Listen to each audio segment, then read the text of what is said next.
Titulares. Noboa delegó al ministro de Defensa como titular del COE Nacional. Ministra buscará en Colombia mejorar los precios de la energía. Contratos del Consejo Nacional Electoral serán sujetos de auditorías. Esteban Torres sería el nuevo viceministro de Gobierno. 9 meses después, el puente sobre el Río Blanco volverá a funcionar.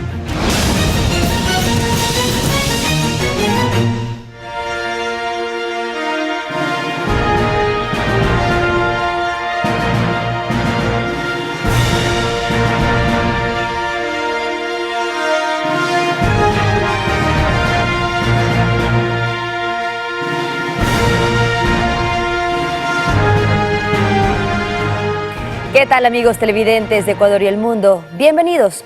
Se creó la Unidad de Investigación Conjunta en materia de defraudación tributaria y lavado de activos. Pedro, ¿qué tal?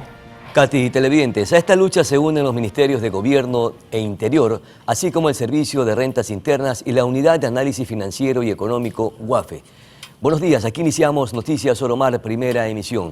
Y les contamos que el Ministerio de Energía y Minas informó que el estiaje persiste y las reservas de los embalses de las hidroeléctricas no se han recuperado y que a partir del viernes 15 de diciembre de 2023 se incrementarán los cortes de electricidad hasta 1 hora diaria, es decir, máximo 3 horas de desconexión.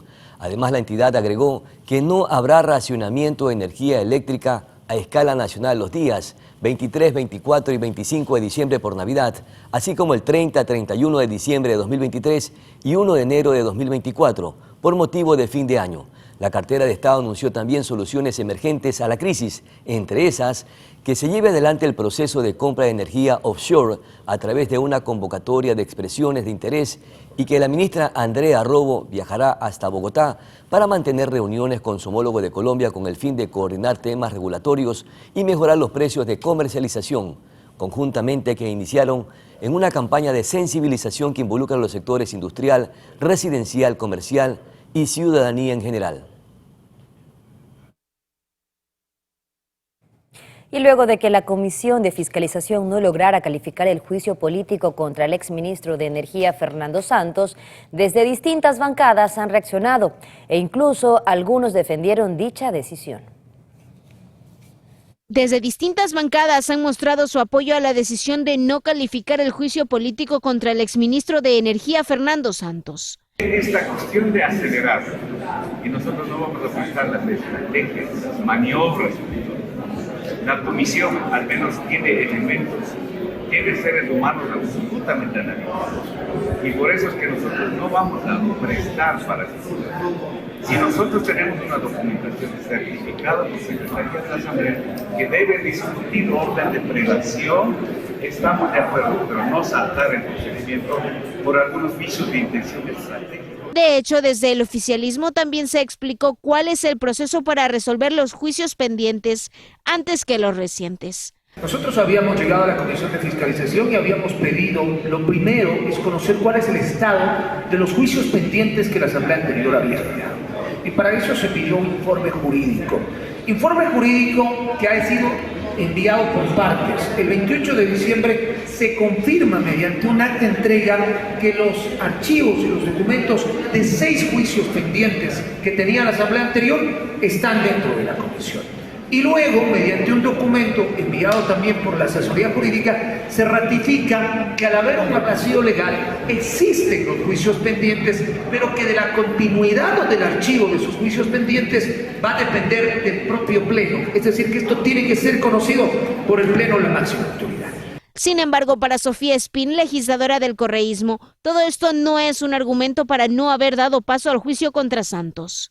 Podía darse el juicio político en contra del señor Santos Alvite y tranquilamente que el Pleno de la Asamblea resuelva el destino de los otros juicios políticos. Y es que luego de que el legislativo anunciara que sí enviaron la documentación, la presidenta de la comisión, Pamela Aguirre, se refirió al respecto. El 28 de noviembre, con un documento simple donde únicamente se menciona el posible listado de los juicios políticos. ¿Y por qué digo posible? Porque no se encuentra la documentación que vienen a ser los expedientes. Y finalmente, en el juicio de la judicatura, por ejemplo, se indica que está pendiente de sustanciación, pero no se indica ninguna resolución del CAI, no se indica ninguna calificación ni nada. Con este documento es imposible que la comisión aboque conocimiento y califique. Finalmente, la Comisión de Fiscalización convocó para este miércoles 13 de diciembre a los integrantes para conocer los juicios políticos pendientes de sustanciación. Anaí Vélez, Noticias Oromar.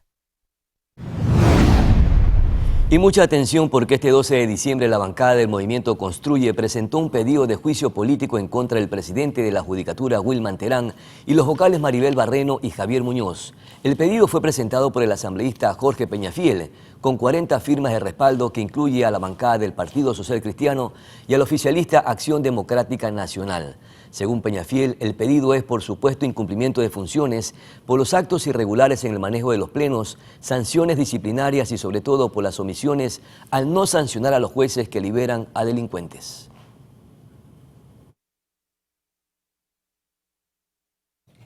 Y con el fin de darle continuidad al análisis de proyectos de enmiendas constitucionales y reformas parciales a la Constitución, la Asamblea conformó una comisión especializada ocasional. Con 125 votos a favor, la Asamblea Nacional conformó una comisión ocasional que tratará los proyectos de enmiendas constitucionales. La moción la presentó el legislador Vicente Tayano del Partido Social Cristiano. Importantes que se encuentran en trámite, como por ejemplo la reforma constitucional que podía permitir que las Fuerzas Armadas se incorporen al rol y el control de la seguridad interna en el país, un tema tan necesario, como uno de los casos que deberían ser competencia de esta comisión ocasional. La conformación de la comisión quedó de la siguiente manera: Gabriela Molina de Revolución Ciudadana, Manuel Boorques de ADN, Otto Vera Independiente, Jorge Peñafiel de Construye, Lucio Gutiérrez del Partido Sociedad Patriótica, Sofía Sánchez de Gente Buena y Fabiola San Martín de Pachacutic. El primer proyecto al que se le dará tratamiento y que fue planteado en el periodo anterior es la reforma al artículo 119 de la Constitución, que se refiere a los requisitos para ser asambleísta. Lo que se sugiere es que acrediten probidad notoria, experiencia, capacitación o formación justificada. De hecho, la Corte ya emitió un dictamen favorable, por lo que el proyecto deberá tramitarse en 2 debates. Anaí Vélez, Noticias Oromar. El presidente del Consejo de la Judicatura, Wilman Terán, informó que el concurso de la Corte Nacional de Justicia no se suspenderá y que terminará en febrero de 2024, tal y como estaba previsto. Este anuncio lo hizo luego de que el Colegio de Abogados de Pichincha y la Federación Nacional de Abogados presentaron una acción de protección que busca frenar este proceso. Aunque esto no es lo único que ha sucedido, el concurso ha sido objeto de críticas incluso de la Misión Internacional de Observadores.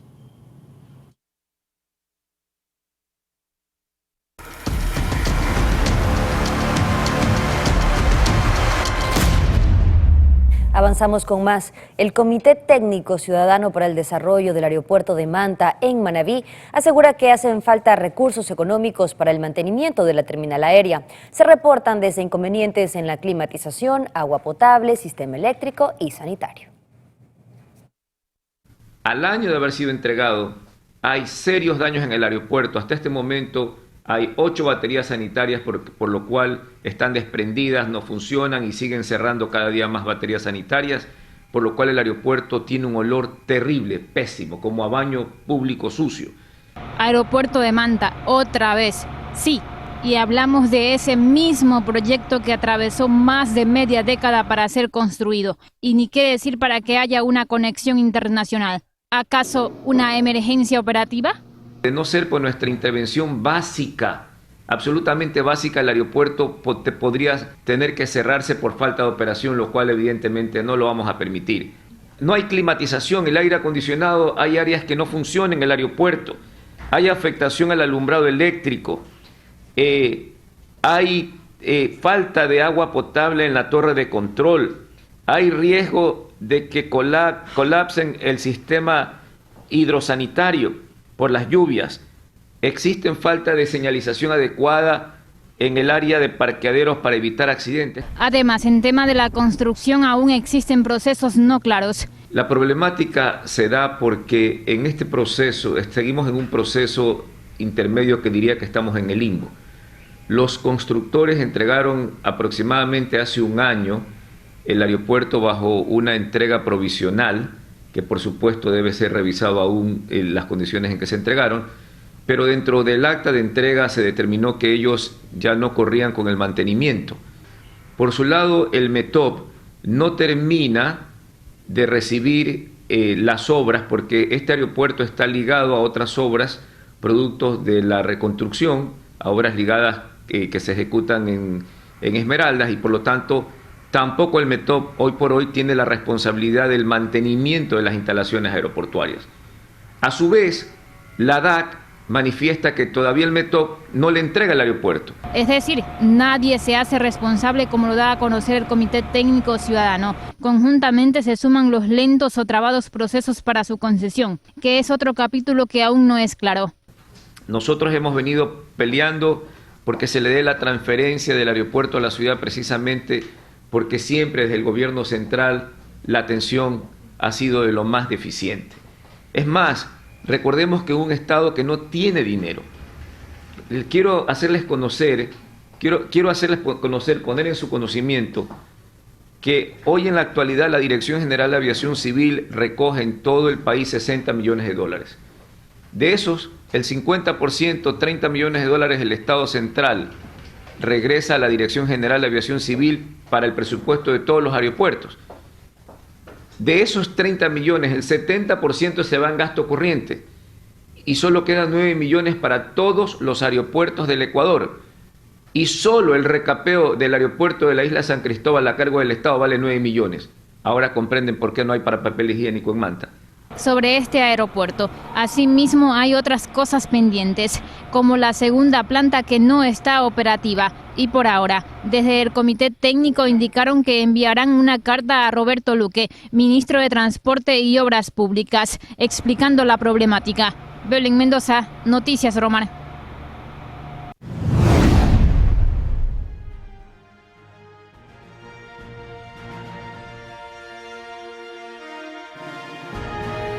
Amigos televidentes, momento de una pausa comercial. Ya regresamos con más información. Pedro. Y estaremos conversando con el periodista Emilio Palacio, que desde Miami nos atiende esta conversación, esta entrevista con Noticias Oromar, precisamente para hablar sobre los temas coyunturales y cuál es la hoja de ruta que están implementando desde la Asamblea Nacional y el actual presidente de los ecuatorianos. Eso luego de la pausa. Ya volvemos.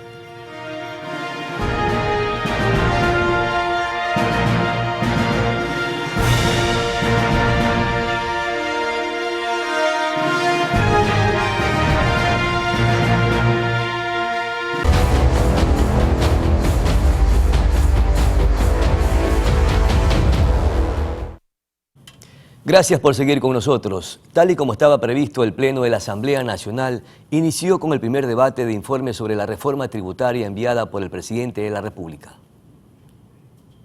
El Pleno de la Asamblea Nacional sesionó para dar tratamiento al primer debate de la reforma tributaria, enviada por el presidente Daniel Noboa. Tiene tres objetivos clarísimos. El primero, impulsar el trabajo.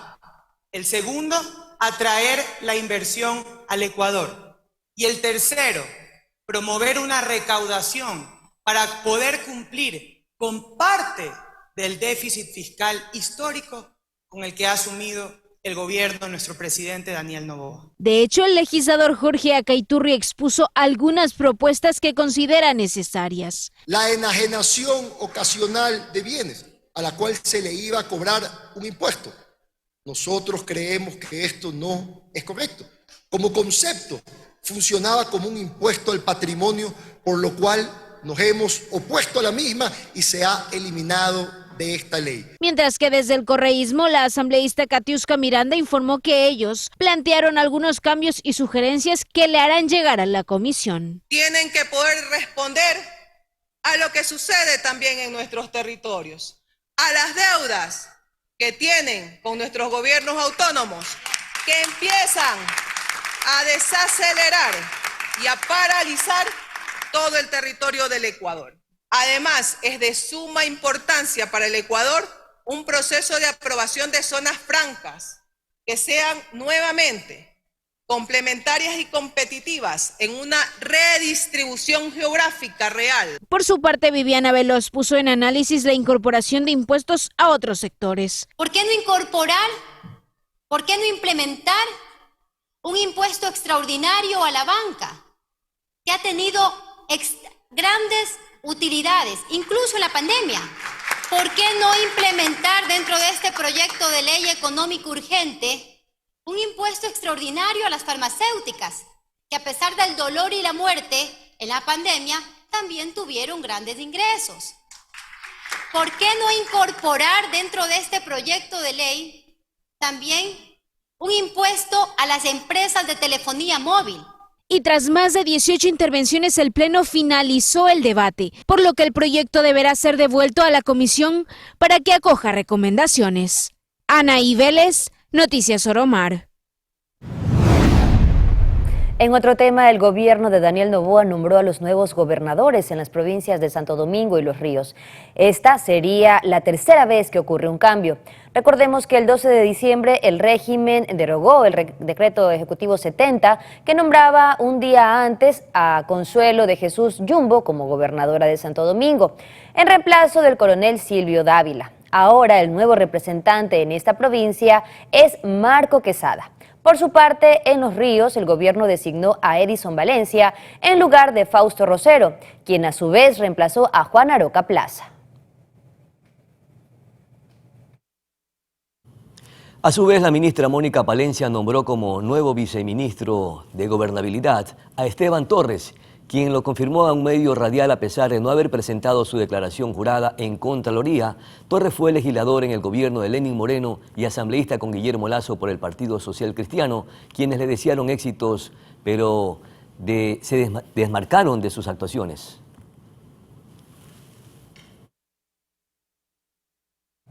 Y este martes 12 de diciembre, el presidente de la República, Daniel Noboa, firmó el nombramiento de Giancarlo Lofredo como ministro de Defensa, el nuevo director del COE Nacional. Lofredo es un experto en seguridad privada y tiene experiencia como instructor de acciones contra terroristas y en prevención criminal.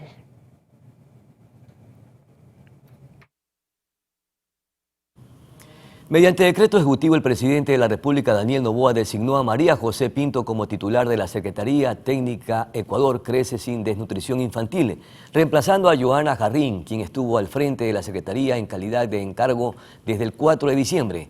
El gobierno de Noboa aún no ha dado mayor información sobre la nueva funcionaria, quien no cuenta con experiencia en el sector público. Se conoce que forma parte de la cuarta generación del Grupo Textil Pinto. En la compañía familiar estuvo a cargo de la gerencia de producción con cerca de 300 personas a su cargo, quien desde ahora su trabajo se enfocará en mantener y seguir disminuyendo las cifras de desnutrición crónica a escala nacional. Y mucha atención porque la Contraloría General del Estado inició un examen especial a los procesos de contratación realizados por el Consejo Nacional Electoral para el voto telemático y el escrutinio de elecciones anticipadas 2023. La noticia se dio a conocer este martes 12 de diciembre a través de un boletín de prensa publicado en la red social X. La entidad informó que el equipo de control verificará el cumplimiento de las disposiciones legales durante la contratación y pago y liquidación de sus adquisiciones. La auditoría se efectuará a las operaciones desarrolladas entre el 1 de junio del 2022 y el 31 de diciembre del 2023.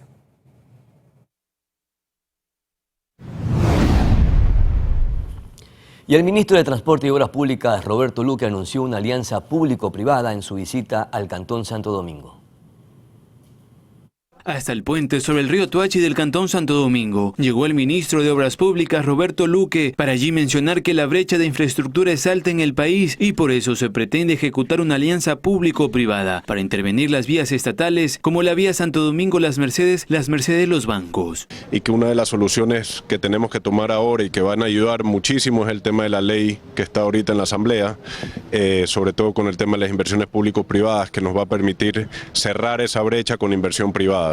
El señor presidente ha recibido realmente el país en la mayor crisis económica y lo que se quiere es optimizar los recursos para que todo el país sea atendido. El ministro Luque no se refirió sobre el estado del puente Emilio Lorenzo Estile. Mantuvo una reunión con los transportistas de Santo Domingo y la máxima autoridad del cantón, Wilson Erazo. El burgomaestre de la ciudad aseguró que pidió se delegue al gobierno municipal las competencias de la vía Las Mercedes, así como el mantenimiento del puente en Brasil Sila del Tuachi. Y modernización de este puente y también hacer lo que corresponde al mantenimiento de la vía Santo Domingo Las Mercedes Puerto Quito. Según el ministro Roberto Luque, el Estado invierte más de $300 millones en mantenimientos viales, costo que la empresa privada los podría cubrir. Además, el ministro Luque visitó el puente sobre el Río Blanco en la Independencia Puerto Quito. Y en relación al tema, Roberto Luque también confirmó que el puente sobre el Río Blanco, ubicado en la vía Cali-Cali-La Independencia, volverá a funcionar tras su reconstrucción el próximo 23 de diciembre. El ministro de Obras Públicas, Roberto Luque, llegó hasta la Independencia, Puerto Quito, para conocer de primera mano el avance de la construcción del primer puente Delta, ofrecido por el gobierno anterior para el mes de noviembre. El puente existente fue arrastrado por la crecida del Río Blanco el pasado 18 de marzo de 2023. Al día siguiente llegó el presidente de la República, Guillermo Lasso, a evaluar las afectaciones. El ministro Luque expuso que espera que el puente esté habilitado al paso vehicular este 23 de diciembre. En este caso hubo que hacer una obra de ingeniería complementaria para poderlo usar porque la distancia de apoyos era mayor a la que estaba establecida. Y en ese sentido el trabajo de ingeniería es muy bueno y nos quedamos con el compromiso de entrega del 23 de diciembre para esta obra. Esta obra tiene un costo de $1.265.000, según el contrato firmado el 21 de agosto, y tiene un plazo contractual de 114 días. Actualmente 16 militares del Cuerpo de Ingenieros del Ejército y 16 trabajadores públicos construyen el puente. Nos encontramos con las 12 rocías ya iniciados los trabajos, de un lado ya terminado, del otro al 63%. Del lado de la Concordia ya estamos listos con 5 paneles para empezar el lanzamiento del puente. El puente está diseñado para vehículos pesados, según el ministro Luque, quien además habló de la situación que atraviesan otros puentes en el país. Hubo un proceso de subasta inversa. Ese proceso arrancó, si mal no me equivoco, en mayo.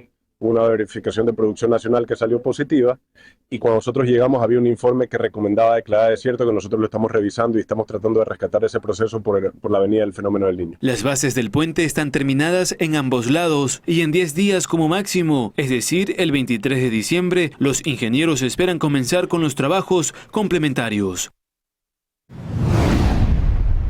Amigos televidentes, los invitamos a una pequeña pausa comercial, pero al regresar estaremos conversando con el periodista Emilio Palacios desde Miami para conocer más de la coyuntura nacional política. Ya regresamos.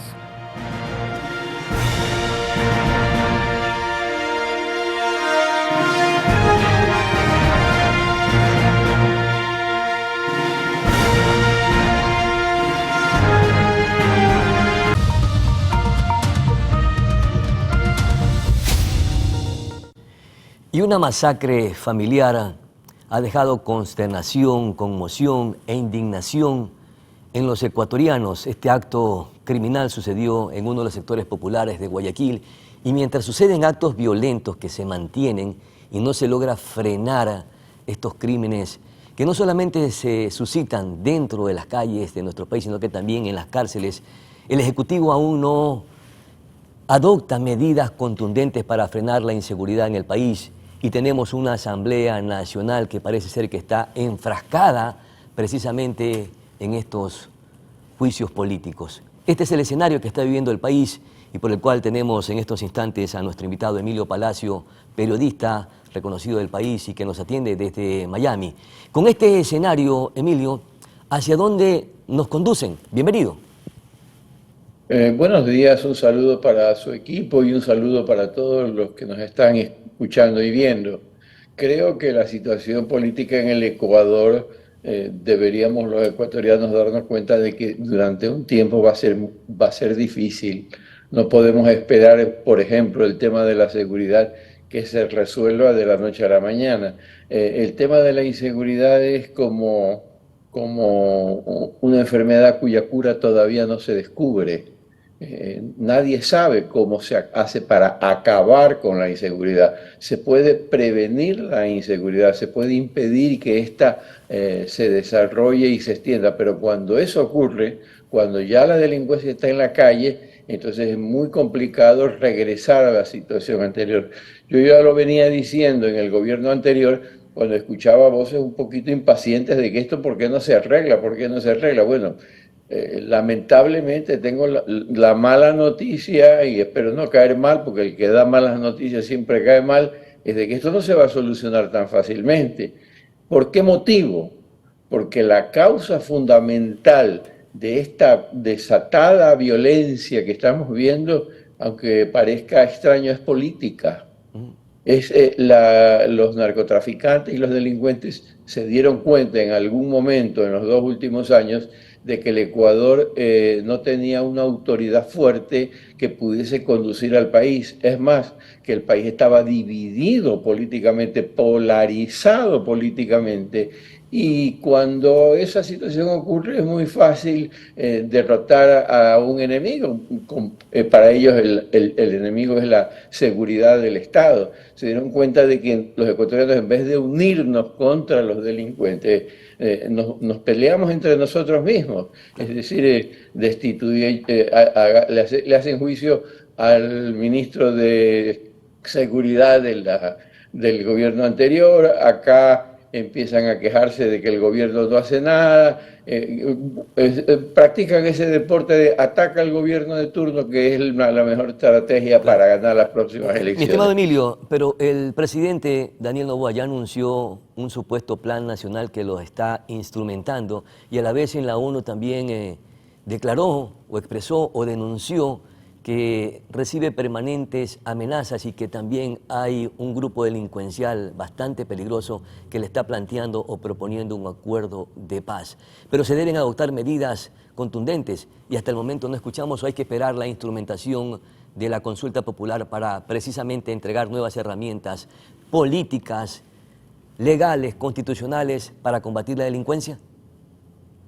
Bueno, comenzando por lo último que usted acaba de comentar, ¿cómo esperamos derrotar a la delincuencia si cuando se plantea en una consulta popular la posibilidad de extraditar a los jefes de la delincuencia por la propaganda y por la iniciativa de sectores golpistas, se vota en contra? El pueblo ecuatoriano dijo no a la extradición. Los narcotraficantes toman nota y dicen, este es un país dividido, un país destrozado, y nosotros podemos seguir haciendo de las mismas.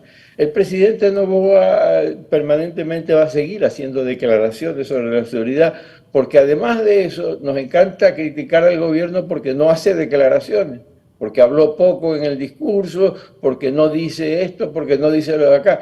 Antes a los presidentes lo criticábamos cuando no hacía. Ahora lo criticamos cuando no dice. Yo prefiero que no diga nada, pero que haga. Y sí veo que ha tomado un par de iniciativas. La primera es mantener las medidas del gobierno anterior de aumentar el respaldo a las Fuerzas Armadas y a la Policía Nacional, dotarlas de armamentos. Ahora él ha agregado esto de construir cárceles, que me parece que es una medida fundamental, importantísima, porque mientras ellos tengan el control de las cárceles va a ser todo muy complicado.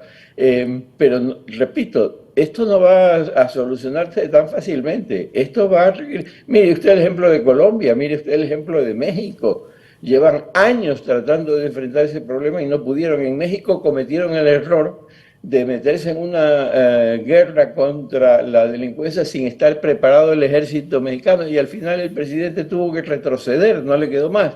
En Colombia no, tienen unas Fuerzas Armadas muy bien preparadas y han logrado triunfos importantes, pero así todo les cuesta mucho. Entonces, en vez de estar nosotros atacando al presidente, sea quien sea, yo no estoy defendiendo a Noboa como tampoco defendí a Lasso, pero estamos viendo como que él es el enemigo, es el presidente del turno, y no la delincuencia. Pero hay un escenario perdóname, que también... Perdóneme que termino con esta idea. Adelante, por favor, sí. Y si hay una medida que no se ha tomado, pero que no está en manos del presidente tomarla, que es cambiar a los jueces corruptos. Justamente allá iba mi pregunta dirigida.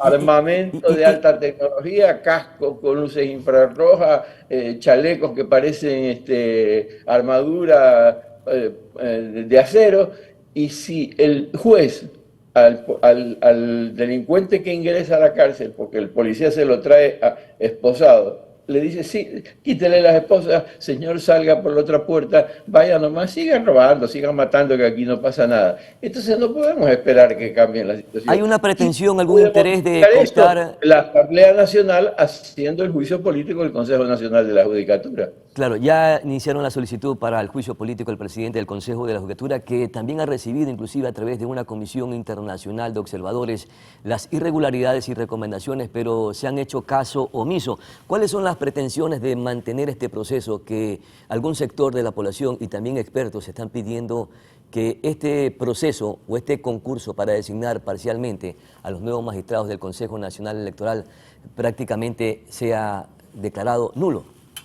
Sin embargo, el presidente se mantiene en que debe continuar, el presidente de la Judicatura. Mire, esto que vivimos en los 2 últimos años fue un intento de tumbar al gobierno de turno y tomar el control de las instituciones del Estado por una alianza que se formó espuria, golpista, que buscó por todos los medios, bueno, que se pierde en la consulta, le hacemos juicio político, lo tumbamos. Una alianza que prácticamente casi se ha repetido con el oficialismo, con el Partido Social Cristiano y con la Revolución Ciudadana, ¿o no es similar? No, yo creo que es completamente diferente, si usted me permite. En primer lugar, en aquella ocasión era una alianza tripartita del partido de gobierno, del Partido Social Cristiano y Revolución Ciudadana para tumbar al gobierno de turno. En esta ocasión yo veo más una alianza entre el gobierno, el partido del señor Noboa y el Partido Social Cristiano. Eso es cada vez más claro. Esa es la verdadera alianza que existe. El Revolución Ciudadana está ahí como un invitado porque tiene votos y hay que tomarlo en cuenta. Eso es inevitable, porque eso es otra cosa que escucho, que cómo así le hacen concesiones al correísmo. Oye, tienen más de la mitad de los votos en la Asamblea Nacional. En una democracia hay que tomarlos en cuenta. A mí no me gusta el correísmo, no confío en sus dirigentes, pero si yo fuese gobernante tendría que tomarlos en cuenta, tendría que escucharlos, porque son parte de la realidad, no decidida por nosotros, sino por el pueblo ecuatoriano con el voto en las urnas. Que se equivocaron. Bueno, está bien, se equivocaron, pero ahí están, y entonces hay que tomarlo en cuenta. Pero mire usted, que lo que se les ha dado es lo mínimo que se les podía haber dado. Claro. Una presencia en las comisiones, no controlan ni una sola comisión.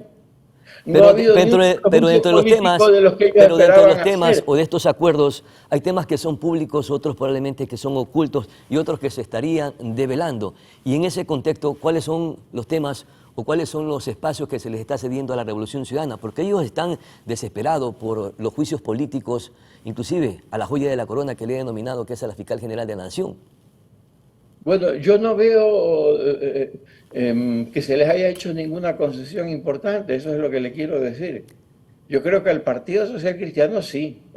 Bueno, acabo de leer que el señor Esteban Torres entra al gobierno como viceministro.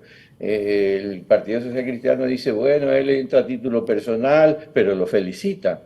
Es decir, ya no es que miramos los toros desde lejos, es que entran a cogobernar con cuidado, en una posición que no es de las más importantes, no es de las más destacadas, pero ahí están.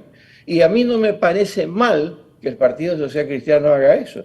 Me alegra de que tome más bien ese rumbo. Henry Kronfle, Partido Social Cristiano, ganó la Asamblea Nacional y paró hasta ahora el juicio de la Fiscal General. Entonces dice, no, es que es un pacto oscuro y hay un plan secreto. Mire, o sea, nos vamos a poner a hacer análisis de la política. Pero lo que sí es claro, mi estimado Emilio, es que en un acuerdo... Permítame terminar mi exposición. Si nos vamos a poner a hacer análisis de política de lo que creemos que es un pacto oscuro, que está en las sombras y que todavía no aparece, vamos a estar perdidos. Porque si está en las sombras nadie lo ve y nadie sabe de qué se trata. Pero usted y yo sabemos que en un acuerdo, en un pacto, se recibe y también se cede. ¿Y qué han recibido a cambio la Revolución Ciudadana para generar este acuerdo y la gobernabilidad que hasta este minuto se está concretando? Bueno, yo creo que primero que la palabra pacto es exagerada. Yo creo que lo que hubo es un acuerdo parlamentario para repartirse las dignidades de la Asamblea. Hasta ahora no veo nada más. No veo ninguna otra concesión importante, y por ahí puede ser que haya alguna que otra, pero no, yo no veo ninguna que sea significativa. Y eso es muy importante para la Revolución Ciudadana, porque la Revolución Ciudadana se está desmembrando, se está disgregando, está en su peor momento. Y entonces el hecho de tener presencia en las comisiones a sus asambleístas los tranquiliza. El jefe de ellos, que no se sabe ya quién es, porque Marcela Aguiñaga se fue tirando la puerta, les habrá dicho, se dan cuenta muchachos, no estamos tan mal, algo nos tocó del reparto. Y entonces con eso fue como una bocanada de oxígeno para seguir existiendo, pero de ahí no han conseguido nada. Quisieron sancionarlo a Guillermo Lasso. Iban a hacer un juicio político, eso es inconstitucional, no lo hubieran podido hacer. Y Henry Crockler les dijo, muchachos, no se puede hacer nada. No, pero tenemos que hacer algo. Bueno, hicieron una declaración ridícula que no sirve para nada. Finalmente, mi querido Emilio, finalmente, es decir que esta ala correísta que en estos momentos está cogobernando o está en ciertos espacios de poder, en estos momentos, se ha separado, como lo dijeron, del odio, de ese odio consuetudinario así del correísmo. No. En primer lugar, yo no he dicho que está cogobernando. Yo creo que está colegislando, y eso es inevitable porque son parte de la Asamblea Nacional. Yo creo que Noboa no les está dando ningún espacio. Segunda cuestión, que eso es el correísmo. No se han peleado, están con Correa. O mejor dicho, están todos con Correa, pero de ahí para abajo se matan entre ellos, ¿no? Pavel Muñoz no la quiere a la Paola, el alcalde de Guayaquil ya no se habla con la Marcela, y usted ve la actuación de ellos, sorprenden, ahora están a favor de la propiedad privada, ahora están a favor de la señora Marcela Aguiñaga, ahora es amiga íntima de la señora Noboa, Isabel Noboa, que es la tía del presidente, claro. Pero que son las mujeres más ricas del Ecuador. Entonces ahora ya los ricos, usted se acuerda de eso, ¿no? El grito de cuando que dejen de comer pan y comiencen a comer M&M. Bueno, ya los ricos ya no comen M&M con ellos. Perfecto. Ahora son sus grandes amigos. Entonces yo veo que lo que sí está ocurriendo es que el correísmo se está desmembrando.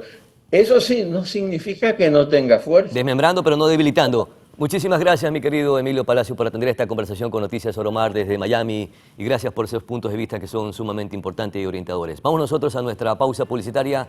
Ya regresamos con más información aquí en Noticias Oromar.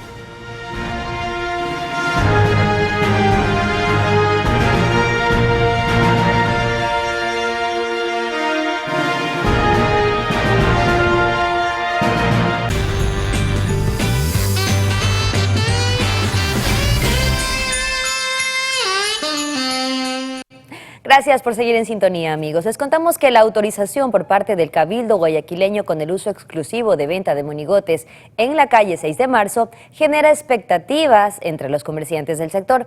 Asimismo, por el pago de una tasa municipal para legalizar dichas actividades.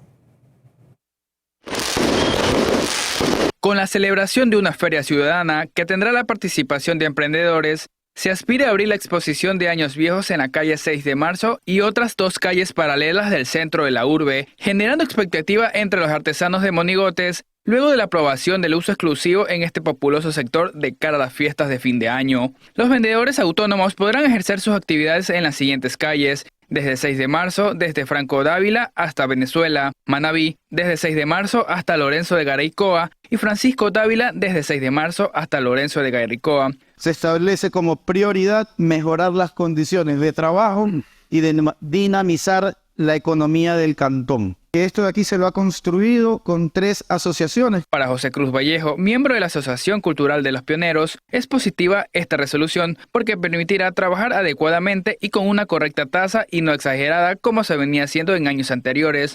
Y esto genera también trabajo a los muñecos y también el turismo que viene aquí bastante de otras partes. Vienen a pasear, a conocer cómo son los muñecos. Eso es muy bonito para el Ecuador. Desde el Cabildo Municipal se indicó que los artesanos se comprometen a cumplir varias acciones, como mantener el espacio limpio, instalar baños provisionales, mejorar las iluminaciones de sus portales y evitar la venta de alimentos o pirotecnia. De lunes a domingo, en los horarios de 9 de la mañana a 9 de la noche, a partir del 15 de diciembre. Los sectores estarán resguardados por 10 delegados de justicia y vigilancia, 33 agentes de tránsito de la ATM y por parte de Seguro EP habrá 35 agentes de control municipal y 27 efectivos del Grupo Élite. Ha sido respaldada por estudios de factibilidades técnicos. Se enfatiza que se trabajará para que la medida aplicada en un régimen de excepción se constituya en una ordenanza pública, con el fin de que cada diciembre se les permita trabajar de manera organizada en esta zona, la misma que estará operativa a partir del 15 de diciembre en horario de 9 de la mañana a 21 horas.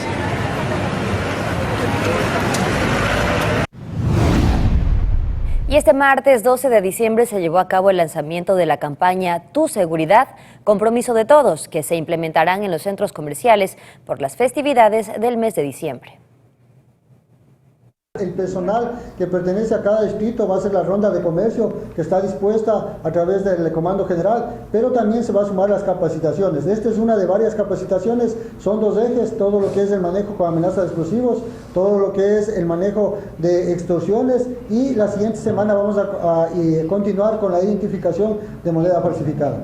Vamos a tener presencia policial no solo al exterior, sino también al interior. Tenemos policía de turismo, tenemos policía que va a enfocarnos a través de las pantallas que hemos coordinado con centros comerciales para difundir todo lo que son la campaña de autoprotección y seguridad. Amigos televidentes, estamos llegando a la parte final de este espacio de noticias y Pedro, estamos expectantes también de lo que ocurre con el pago de haberes, de décimos y sueldos tanto de empresas públicas como privadas. Katy, a propósito, amigos televidentes, seguramente en los próximos días y hasta el 24 se tendrán que pagar precisamente, sobre todo los décimos, el 13º sueldo que reciben los trabajadores en este mes de diciembre.